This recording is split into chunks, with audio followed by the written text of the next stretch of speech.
नमस्कार दोस्तों, स्वागत है आपका हमारे YouTube चैनल पर। दोस्तों, मेरा नाम अवनीश कुमार पांडे है।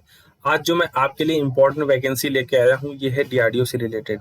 डीआरडीओ के द्वारा हाल ही में एक नोटिफिकेशन जारी किया गया, जिनमें उनके द्वारा यह बताया गया कि आने वाले अगस्त के महीने में जो उनका यह फॉर्म निकाला गया है, उसमें आपकी क्या एज लिमिट होनी चाहिए, क्या क्राइटेरिया है, क्या फॉर्म फिलिंग प्रोसेस है, इसमें आपको कैसा सिलेक्शन प्रोसेस देखने को मिलेगा, हर एक चीज़ के बारे में डिटेल में यहाँ चर्चा की गई है।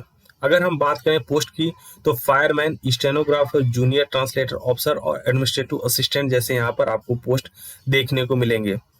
यह नोटिफिकेशन 25 जुलाई को निकाला गया, जिनमें डिटेल में बताया गया कि क्या पोस्ट होने वाली है। अगर हम टोटल वैकेंसी की बात करें, 4156 यहाँ पर आपको वैकेंसी देखने को मिलेगी। जो भी कैंडिडेट इंटरेस्टेड हैं, वह यह फॉर्म भर सकते हैं।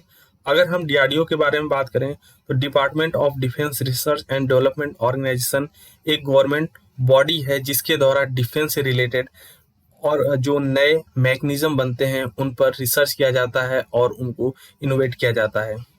अगर यहाँ टोटल वैकेंसी देखें, तो fireman, stenographer, junior translator officer, administrative और असिस्टेंट जैसे इंपॉर्टेंट पोस्ट पर यहाँ पर वैकेंसी निकाली गई है।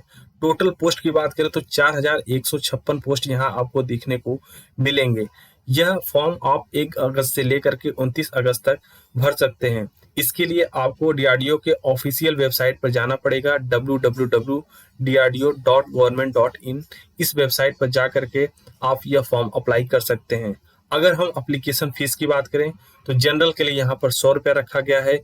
ओबीसी, ईडब्ल्यूएस, यह सब कैटेगरी के लिए यहाँ पर जो एप्लीकेशन फीस रखी गई है, वो 100 रुपया रखी गई है। वहीं एससी, एसटी अन्य कैटेगरी के लिए यहाँ किसी तरह की कोई चार्ज नहीं लिया जा रहा है। फीमेल कैंडिडेट भी किसी तरह का यहाँ कोई चार्ज नहीं देंगी।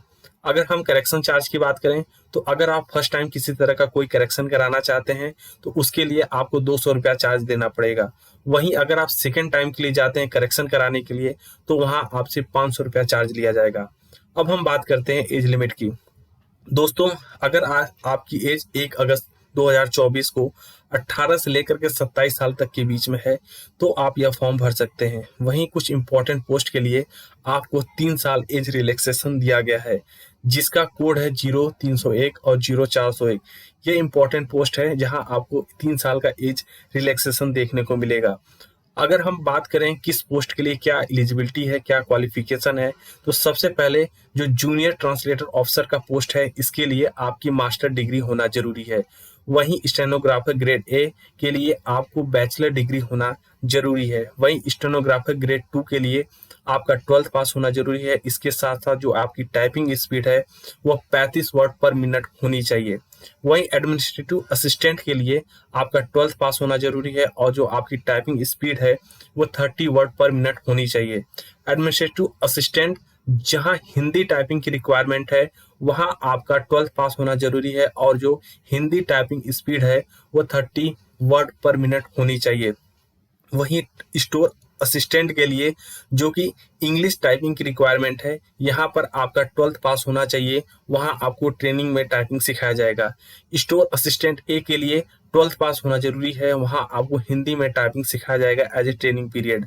वहीं सिक्योरिटी असिस्टेंट में आपका सिर्फ 12th पास होना जरूरी है।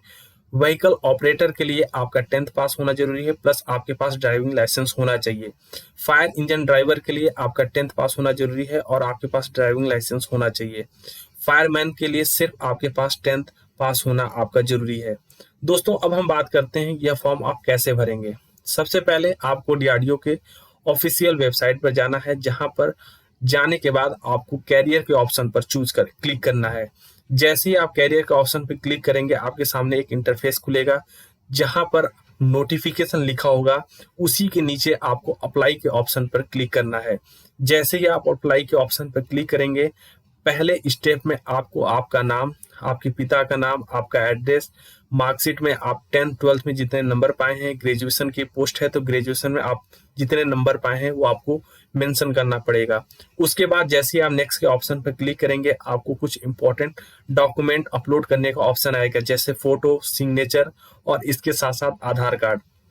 इस ऑप्शन से आगे बढ़ते हुए जब आप नेक्स्ट के ऑप्शन पर क्लिक करेंगे तो आपको पेमेंट का ऑप्शन आएगा, जहां पर आपको फाइनल पेमेंट कर देना है।